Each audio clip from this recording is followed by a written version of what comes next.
ਮਸੀਹ ਯਸੂ ਦੇ ਵਿੱਚ ਤੁਹਾਡੀ ਸਲਾਮਤੀ ਹੋਵੇ।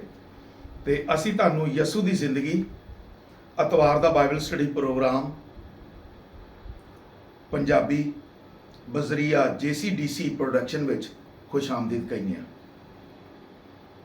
ਤੇ ਅੱਜ ਅਸੀਂ ਅਗਲੇ ਹਿੱਸੇ 'ਚ ਗੱਲ ਕਰਾਂਗੇ ਗੁਨਾਹ ਦੇ ਬਾਰੇ।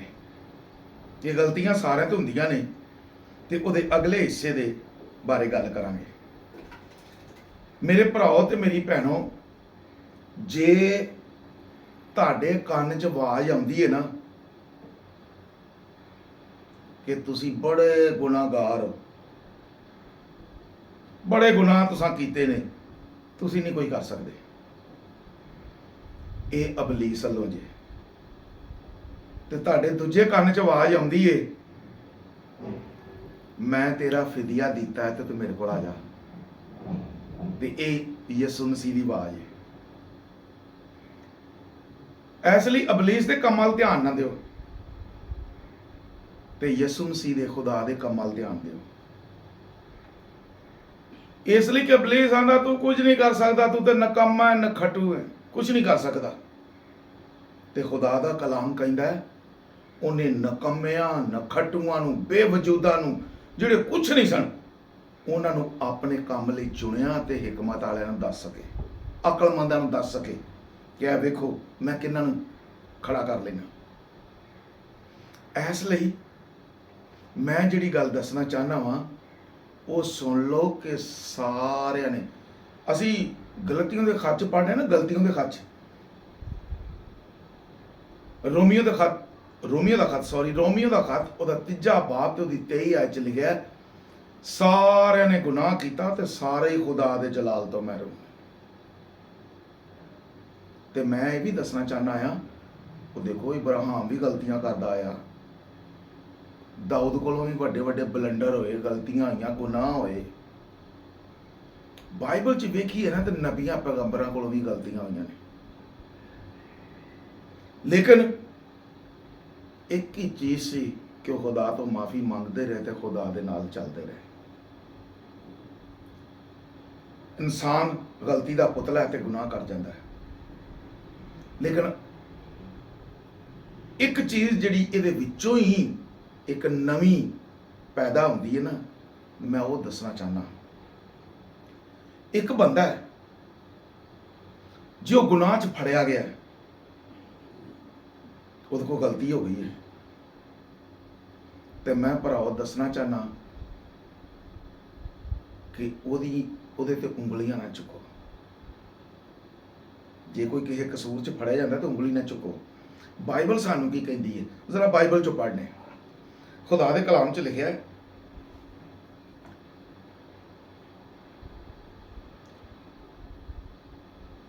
ਗਲਤੀਆਂ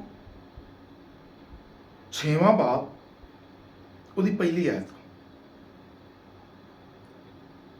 ਲਿਖਿਆ, ਭਰਾਓ ਜੇ ਕੋਈ ਤੁਹਾਡੇ ਵਿੱਚੋਂ ਕਿਸੇ ਕਸੂਰ ਵਿੱਚ ਫੜਿਆ ਵੀ ਜਾਏ ਤੇ ਤੁਸੀਂ ਜਿਹੜੇ ਰੂਹਾਨੀ ਹੋ ਉਹਨੂੰ ਹਲੀਮੀ ਨਾਲ ਸੰਭਾਲੋ ਤੇ ਆਪਣਾ ਵੀ ਸੰਭਾਲ,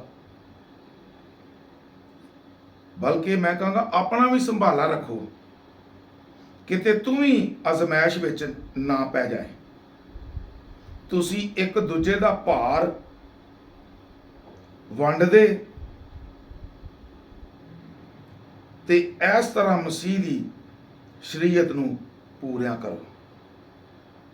ਯਾਨੀ ਇੱਕ ਦੂਜੇ ਦਾ ਭਾਰ ਵੰਡੋ। ਬੜੀ ਚੰਗੀ ਗੱਲ ਲਿਖੀ ਹੈ ਵੀ ਭਰਾਓ ਜੇ ਕੋਈ ਕਿਸੇ ਕਸੂਰ 'ਚ ਫੜਿਆ ਜਾਂਦਾ ਹੈ ਤੇ ਤੁਸੀਂ ਉਹਨੂੰ ਹਲੀਮੀ ਨਾਲ ਬਹਾਲ ਕਰੋ, ਉਹਨੂੰ ਹਲੀਮੀ ਨਾਲ ਉਹਦੀ ਮਦਦ ਕਰੋ, ਉਹਨੂੰ ਸੰਭਾਲੋ। ਐ ਨਹੀਂ ਉੱਤੇ ਉਂਗਲੀ ਚੁੱਕੋ ਜਾਂ ਉਹਨੂੰ ਕਹੋ ਤੂੰ ਹੁਣ ਕੁਛ ਨਹੀਂ, ਤੂੰ ਇਹ ਕਰ ਹੀ ਨਹੀਂ ਸਕਦਾ। ਉਹ ਭਾਈ ਕੀ ਕਰ ਰਹੇ ਹੋ? ਇਹ ਗੱਲਾਂ ਤੇ ਅਬਲੀਸ ਦੀਆਂ ਨੇ। ਜਿਵੇਂ ਮੈਂ ਪਿਛਲੇ ਪੈਗਾਮ 'ਚ, ਪਿਛਲੀ ਵੀਡੀਓ 'ਚ ਦੱਸਿਆ ਕਿ ਤੁਹਾਡੇ ਕੰਨ 'ਚ ਆਵਾਜ਼ ਆਉਂਦੀ ਏ, ਹੁਣ ਜਿਹੜਾ ਦੱਸਿਆ ਕਿ ਤੁਹਾਡੇ ਕੰਨ 'ਚ ਆਵਾਜ਼ ਆਉਂਦੀ ਏ ਤੂੰ ਗੁਨਾਹਗਾਰ ਹੈ, ਤੂੰ ਕੁਝ ਨਹੀਂ ਕਰ ਸਕਦਾ। ਉਹ ਭਾਈ ਗੁਨਾਹ ਮਾਫ ਕਰਨ ਦਾ ਅਖਤਿਆਰ ਖੁਦਾ ਦੇ ਕੋਲ ਹੈ। ਤੇ ਬਾਈਬਲ ਕਹਿੰਦੀ ਏ ਕਿ ਈਮਾਨਦਾਰ ਸਾਦਕ ਬੰਦਾ ਕਿੰਨੀ ਵਾਰੀ ਵੀ ਡਿੱਗੇਗਾ, ਖੁਦਾ ਉਹਨੂੰ ਖੜਾ ਕਰ ਲੇਗਾ। ਖੁਦਾ ਉਹਨੂੰ ਡਿੱਗਿਆ ਨਹੀਂ ਰਹਿਣ ਦਿੰਦਾ, ਖੁਦਾ ਉਹਨੂੰ ਖੜਾ ਕਰਦਾ ਹੈ, ਇਸ ਲਈ ਕਿ ਉਹਦਾ ਬੰਦਾ ਹੈ। ਇਸ ਲਈ ਜਿਨ੍ਹਾਂ ਦਾ ਈਮਾਨ ਯਿਸੂ ਮਸੀਹ ਤੇ ਆ, ਜੇ ਉਹਨਾਂ ਤੋਂ ਗਲਤੀ ਹੋ ਜਾਂਦੀ ਹੈ ਨਾ, ਜੇ ਉਹ ਕਿਸੇ ਕਸੂਰ 'ਚ ਫੜੇ ਜਾਂਦੇ ਨੇ, ਤੇ ਫਿਰ ਦੂਜਿਆਂ ਦਾ ਕੰਮ ਹੈ, ਆਲੇ ਦੁਆਲੇ ਜਿਹੜੇ ਰੂਹਾਨੀ ਨੇ ਉਹਨਾਂ ਦਾ ਕੰਮ ਹੈ ਕਿ ਉਹਨੂੰ ਸੰਭਾਲੋ ਤੇ ਆਪਣਾ ਵੀ ਖਿਆਲ ਰੱਖੋ ਕਿ ਤੁਸੀਂ ਵੀ ਨਾ ਡਿੱਗ ਪਵੋ, ਆਪਣੇ ਆਪ ਨੂੰ ਵੀ ਸੰਭਾਲੋ। ਤੇ ਇਸ ਲਈ ਮੈਂ ਅੱਜ ਇਹ ਕਹਿਣਾ ਚਾਹਨਾ, ਉਂਗਲੀਆਂ ਚੁੱਕਣੀਆਂ ਛੱਡ ਦਿਓ, ਦੂਜਿਆਂ ਨੂੰ ਅੰਗਰੇਜ਼ੀ ਦਾ ਲਫ਼ਜ਼ ਹੈ ਟਾਰਚਰ ਕਰਨਾ ਛੱਡ ਦਿਓ, ਉਹਨਾਂ ਤੇ ਉਹਨਾਂ ਨੂੰ ਤਾਨੇ ਦੇਣੇ ਛੱਡ ਦਿਓ, ਲੇਕਿਨ ਉਹਨਾਂ ਨੂੰ ਹਲੀਮੀ ਨਾਲ ਬਹਾਲ ਕਰੋ, ਹਲੀਮੀ ਨਾਲ ਸੰਭਾਲੋ। ਉਹ ਖੁਦਾ ਵੀ ਤੇ ਹਲੀਮੀ ਨਾਲ ਸੰਭਾਲਦਾ, ਖੁਦਾ ਮਾਫ ਕਰਦਾ ਨਾ, ਤੇ ਬੰਦਾ ਕਿਉਂ ਨਹੀਂ ਮਾਫ ਕਰ ਸਕਦਾ? ਬੰਦੇ ਨੇ ਤਾਂ ਚੁੱਪ ਰਹਿਣਾ ਚਾਹੀਦਾ। ਖੁਦਾ ਹੁੰਦਾ, ਵੇਖੋ ਹੁਣ ਇਹੀ ਗੱਲ ਸਮਝਣ ਵਾਲੀ ਹੈ, ਖੁਦਾ ਹੁੰਦਾ ਇਹਨੂੰ ਸੰਭਾਲ, ਇਹਨੂੰ ਮਾਫ ਕਰ, ਤੇ ਜੇ ਮੇਰੇ ਕੋਲ ਵੀ ਗਲਤੀਆਂ ਹੋਈਆਂ ਨੇ ਤੇ ਮੈਨੂੰ ਵੀ ਮਾਫ ਕਰ, ਤੇ ਉਸ ਭਰਾ ਦੀ ਮਦਦ ਕਰੋ ਤੇ ਉਹਨੂੰ ਖੜਿਆ ਕਰੋ, ਹਲੀਮੀ ਨਾਲ, ਖਾਮੋਸ਼ ਰਹਿ ਕੇ। ਗਲਤੀਆਂ ਸਾਰਿਆਂ ਤੋਂ ਹੁੰਦੀਆਂ ਨੇ, ਤੇ ਉਹਨਾਂ ਗਲਤੀਆਂ ਦੀ ਬਰਦਾਸ਼ਤ ਵੀ ਕਰੋ ਤੇ ਉਹਨੂੰ ਸੰਭਾਲੋ। ਤੇ ਲਿਖਿਆ ਮਸੀਹ ਦੀ ਸ਼ਰੀਅਤ ਨੂੰ ਪੂਰਿਆਂ ਕਰੋ। ਓਏ ਅਸੀਂ ਕਹਿਲਾਨੇ ਮਸੀਹ ਦੇ ਆ, ਮਸੀਹ ਦੇ ਪੈਰੋਕਾਰ ਆ, ਤੇ ਜੇ ਕਿ ਕੋਈ ਗਲਤੀ ਹੋ ਜਾਂਦੀ ਤੇ ਅਸੀਂ ਉਂਗਲੀਆਂ ਚੁੱਕਨੇ ਆ, ਤੂੰ ਇਹ ਕੀਤਾ, ਤੂੰ ਇਹ ਕੀਤਾ, ਅਸੀਂ ਉਹਨੂੰ ਬੇਇੱਜ਼ਤ ਕਰ ਦਿੰਦੇ ਅੱਗੇ ਤੋਂ ਹੁੰਦਾ ਤਾਂ ਹੋਰ ਅੱਗੋਂ ਨਾਲ ਲਤਾੜਦੇ ਨੇ ਉਹਨੂੰ। ਇਸ ਲਈ ਮੇਰੇ ਭਰਾਓ ਤੇ ਮੇਰੀਓ ਭੈਣੋ, ਮਸੀਹ ਦੀ ਸ਼ਰੀਅਤ ਇਹ ਨਹੀਂ ਜੇਗੀ। ਮਸੀਹ ਦੀ ਸ਼ਰੀਅਤ ਇਹ ਵੇ ਕਿ ਇੱਕ ਦੂਜੇ ਦਾ ਭਾਰ ਚੁੱਕੋ ਤੇ ਇੱਕ ਦੂਜੇ ਨੂੰ ਸੰਭਾਲੋ। ਜੇ ਕੋਈ ਡਿੱਗ ਪਿਆ ਤੇ ਉਹਨੂੰ ਚੁੱਕੋ, ਕੋਈ ਗੁਨਾਹ 'ਚ ਫੜਿਆ ਜਾਂਦਾ ਤੇ ਤੁਸੀਂ ਜਿਹੜੇ ਰੂਹਾਨੀ ਹੋ ਉਹਨੂੰ ਸੰਭਾਲੋ। ਖੁਦਾ ਵੱਡੇ ਵੱਡੇ ਕੰਮ ਕਰਦਾ ਹੈ, ਖੁਦਾ ਡਿੱਗਿਆ ਉਹਨੂੰ ਚੁੱਕਦਾ ਹੈ, ਖੁਦਾ ਖੜਾ ਕਰਦਾ ਹੈ, ਖੁਦਾ ਬਰਕਤ ਦਿੰਦਾ ਹੈ, ਖੁਦਾ ਸਰਫਰਾਜ਼ੀ ਦਿੰਦਾ ਹੈ। ਅਸੀਂ ਦਾਊਦ ਨੂੰ ਵੇਖੀ ਕਿੰਨੀਆਂ ਵੱਡੀਆਂ ਗਲਤੀਆਂ ਹੁੰਦੀਆਂ ਨੇ, ਕਿੱਡੇ ਕਿੱਡੇ ਗੁਨਾਹ ਹੋਏ, ਲੇਕਿਨ ਖੁਦਾ ਉਹਨੂੰ ਫਿਰ ਖੜਾ ਕਰਦਾ ਹੈ। ਇਬਰਾਹਿਮ ਕੋ ਗਲਤੀਆਂ ਹੋਈਆਂ, ਖੁਦਾ ਨੂੰ ਖੜਾ ਕਰਦਾ ਹੈ। ਕਿੰਨੇ ਅਸੀਂ ਵੇਖਦੇ ਹਾਂ ਬਾਈਬਲ ਦੇ ਵਿੱਚ, ਕਿੰਨੇ ਲੋਕ ਨੇ ਉਹਨਾਂ ਕੋਲ ਗਲਤੀ ਹੁੰਦੀ ਹੈ, ਖੁਦਾ ਖੜਾ ਕਰਦਾ, ਫਿਰ ਉਹਨਾਂ ਨੂੰ ਖੁਦਾ ਮਾਫ ਕਰਦਾ, ਖੁਦਾ ਸਜ਼ਾ ਵੀ ਦਿੰਦਾ। ਲੇਕਿਨ ਮੈਂ ਜਿਹੜੀ ਚੀਜ਼ ਦੱਸਣਾ ਚਾਹੁੰਦਾ, ਅੱਜ ਦੁਨੀਆ 'ਚ ਰਹਿੰਦਿਆਂ ਹੋਇਆਂ ਕਿਸੇ ਤੇ ਕੋਈ ਉਂਗਲੀ ਚੁੱਕੀ ਜਾਂਦੀ ਹੈ ਨਾ, ਤੇ ਸਮਝ ਲਓ ਬੜੀ ਵੱਡੀ ਬੇਇੱਜ਼ਤੀ ਹੈ, ਬੜੀ ਬੇਇੱਜ਼ਤੀ ਹੈ। ਤੇ ਦੱਸਣਾ ਇਹ ਚਾਹਨਾ ਵਾਂ ਕਿ ਸਮਝੋ, ਖੁਦਾ ਦੇ ਕਲਾਮ ਨੂੰ ਸਮਝੋ। ਪਾਲੂਸ ਰਸੂਲ ਖਤ ਲਿਖਦੇ ਆਇਆ ਕਹਿੰਦਾ, ਭਰਾਓ ਜੇ ਕੋਈ ਕਿਸੇ ਕਸੂਰ 'ਚ ਫੜਿਆ ਜਾਂਦਾ ਤੇ ਤੁਸੀਂ ਜਿਹੜੇ ਰੂਹਾਨੀ ਹੋ ਉਹਨੂੰ ਸੰਭਾਲੋ। ਇਹ ਹੁਕਮ ਮਿਲਿਆ ਸੰਭਾਲਣ ਦਾ, ਤੰਜ਼ ਕਰਨ ਦਾ ਹੁਕਮ ਨਹੀਂ ਮਿਲਿਆ, ਉਂਗਲੀਆਂ ਚੁੱਕਣ ਦਾ ਹੁਕਮ ਨਹੀਂ ਮਿਲਿਆ, ਲਤਾੜਨ ਦਾ ਹੁਕਮ ਨਹੀਂ ਮਿਲਿਆ। ਅਸੀਂ ਕਰਨੇ ਕੀ ਆ? ਅਸੀਂ ਲਤਾੜਦੇ ਵੀ ਆ, ਤੰਜ਼ ਵੀ ਕਰ ਰਹੇ ਆ, ਤੇ ਕਹਿੰਦੇ ਉੱਠਣ ਜੋਗਾ ਨਾ ਰਵੇ। ਸਾਡਾ ਭਾਵੇਂ ਹਮ ਖਿਦਮਤ ਹੈ,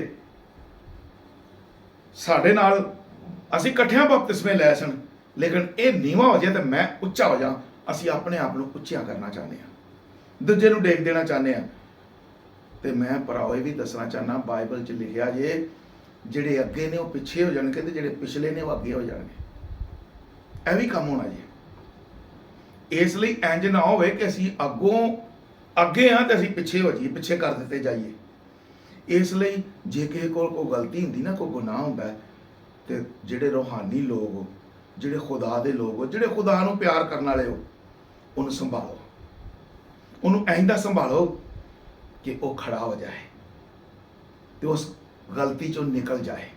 ਉਹ ਖੁਦਾ ਤੋਂ ਵੀ ਮਾਫੀ ਮੰਗਦਾ, ਵਿਚਾਰਾ ਰੋਂਦਾ, ਲੇਕਿਨ ਉਹਦੇ ਕਰੈਕਟਰ ਤੇ ਜਿਹੜੀ ਉਹਦੀ ਜ਼ਿੰਦਗੀ ਤੇ ਉਹ ਦਾਗ ਜਿਹੜਾ ਲੱਗਣ ਵਾਲਾ ਨਾ, ਉਹਨੂੰ ਖਤਮ ਹੁੰਦਾ। ਉਹ ਇੰਝ ਹੀ ਹੁੰਦਾ ਯਾਰ, ਬੰਦਾ ਕੋਈ ਗੱਲ ਨਹੀਂ, ਗਲਤੀ ਹੋ ਜਾਂਦੀ, ਇੰਝ ਹੀ ਹੁੰਦਾ ਜਿਵੇਂ ਬੰਦਾ ਤੁਰਦਾ ਜਾਣ ਡਿਆ ਹੋਵੇ, ਉਹ ਵੇਖਣ ਕਿਸੇ ਦੂਜੇ ਪਾਸੇ ਡਹਿ ਗਿਆ ਤੇ ਉਹਦੇ ਪੈਰ ਦੇ ਅੱਗੇ ਕੁਛ ਹੈ, ਇਹ ਤੋਂ ਡਿੱਗ ਪਿਆ, ਹੈ ਚੰਗਾ ਭਲਾ ਸਿਹਤਮੰਦ, ਲੇਕਿਨ ਡਿੱਗ ਪਿਆ। ਐਸੇ ਤਰ੍ਹਾਂ ਹੀ ਰੂਹਾਨੀ ਜ਼ਿੰਦਗੀ ਵੀ ਹੈ ਕਿ ਬੰਦਾ ਗਲਤੀ ਕਰ ਜਾਂਦਾ ਤੇ ਡਿੱਗ ਪੈਂਦਾ। ਤੇ ਇਹਦੇ ਲਈ ਹੁਕਮ ਹੈ ਸਾਨੂੰ ਕਿ ਅਸੀਂ ਜਿਹੜੇ ਰੂਹਾਨੀ ਆ ਉਹਨੂੰ ਸੰਭਾਲੀਏ ਤੇ ਹਲੀਮੀ ਨਾਲ ਸੰਭਾਲੀਏ। ਤੇ ਮੈਂ ਉਮੀਦ ਰੱਖਣਾ ਵਾਂ ਕਿ ਅਸੀਂ ਮਸੀਹ ਦੀ ਸ਼ਰੀਅਤ ਨੂੰ ਇੰਝ ਹੀ ਪੂਰਿਆ ਕਰਾਂਗੇ। ਮੈਂ ਈਮਾਨ ਰੱਖਣਾ ਕਿ ਤੁਸੀਂ ਇਸ ਕਲਾਮ ਤੇ, ਜਿਹੜਾ ਖੁਦਾ ਦੇ ਕਲਾਮ ਦੇ ਵਿੱਚੋਂ ਪੜ੍ਹਿਆ ਗਿਆ ਤੇ ਸੁਣਿਆ ਤੇ ਸਮਝਾਇਆ ਗਿਆ, ਇਹ ਤੇ ਅਮਲ ਕਰੋਗੇ ਤੇ ਲੋਕਾਂ ਨੂੰ ਬਹਾਲ ਕਰੋਗੇ, ਲੋਕਾਂ ਨੂੰ ਖੜਿਆਂ ਕਰੋਗੇ, ਸੰਭਾਲੋਗੇ। ਜਿਹੜੇ ਡਿੱਗੇ ਹੋਏ ਨੇ, ਜਿਹੜੇ ਗੁਨਾਹ 'ਚ ਡਿੱਗੇ ਹੋਏ ਨੇ, ਉਹਨਾਂ ਨੂੰ ਸੰਭਾਲੋ। ਖੁਦਾ ਤੁਹਾਨੂੰ ਇਸ ਕਲਾਮ ਤੇ ਅਮਲ ਕਰਨ ਦੀ ਤੌਫੀਕ ਦੇਵੇ। ਆਮੀਨ।